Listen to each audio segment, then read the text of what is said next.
Hi friends, ഉഷസ് paradise four ആനിമൽസിലേക്ക് എല്ലാവർക്കും ഒരിക്കൽ കൂടെ സ്വാഗതം.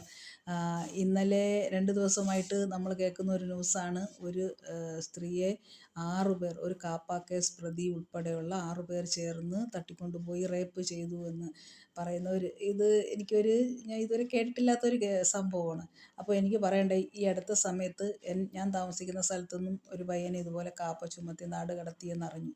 അപ്പോൾ ഞാൻ ചോദിക്കുന്നത്, ഈ കാപ്പ ചുമത്തി നാട് കടത്തപ്പെടുമ്പോൾ അവർക്ക് ആ നാട്ടിൽ പരിചയക്കാരില്ല, അവിടെ ജോലിയില്ല, വരുമാനമില്ല. അപ്പോൾ ഇവന്മാർക്ക് സുഭിക്ഷമായി മദ്യപിച്ച് കഞ്ചാവ് അടിച്ച് ജീവിക്കണമെങ്കിൽ ഇവർ ഗുണ്ടാപ്പിരിവ് ചോദിക്കും, അല്ലെങ്കിൽ മറ്റുള്ളവരെ ഉപദ്രവിച്ചോ അല്ലെങ്കിൽ അവരുടെ കടകൾ മോഷണം നടത്തിയൊക്കെ ആയിരിക്കും ഇവരവിടെ ജീവിക്കുന്നത്.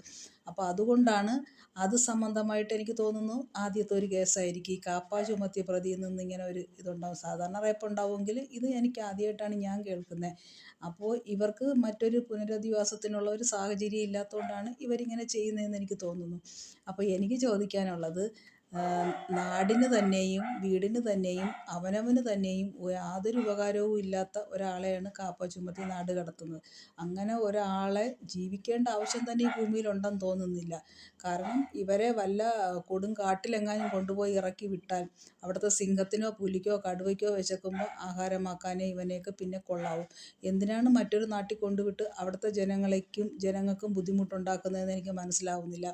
ഇവന്മാരെ വല്ല സിംഹമോ പുലിയോ കടിച്ച് തിന്ന് അങ്ങ് തീർത്തോളും. ഇവന്മാരുടെ ദേഹത്തൊരു മൈക്രോ ചിപ്പും ഘടിപ്പിച്ച് ഇവന്മാരുടെ മരണം എങ്ങനെയെന്ന് കാണാനായിട്ട് ഉള്ളൊരു സംവിധാനം ചെയ്തിട്ട് വല്ല കൊടുങ്കാട്ടിൽ ഉപേക്ഷിക്കണമെന്നാണ് എൻ്റെ അഭിപ്രായം. ഇല്ലെങ്കിൽ വരും കാലഘട്ടങ്ങളിൽ കാപ്പ കേസ് പ്രതികൾ സ്ഥിരമായി ഈ റേപ്പ് നടത്തി അല്ലെങ്കിൽ പിടിച്ചുപറി നടത്തി ഗുണ്ടാപ്പിരിവ് നടത്തിയുള്ള കേസുകൾ ഇനിയും വരാൻ സാധ്യതയുണ്ട്. ഇവന്മാർ ചത്തു തൊലയട്ടെന്നേ, അങ്ങനെയെങ്കിലും നാടിനൊരു മോക്ഷം കിട്ടട്ടെ.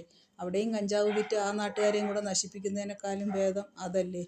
അതാണ് നല്ലതെന്ന് എനിക്ക് തോന്നുന്നു. നിങ്ങളുടെ അഭിപ്രായം നിങ്ങളും കമൻറ്റ് ചെയ്യുക.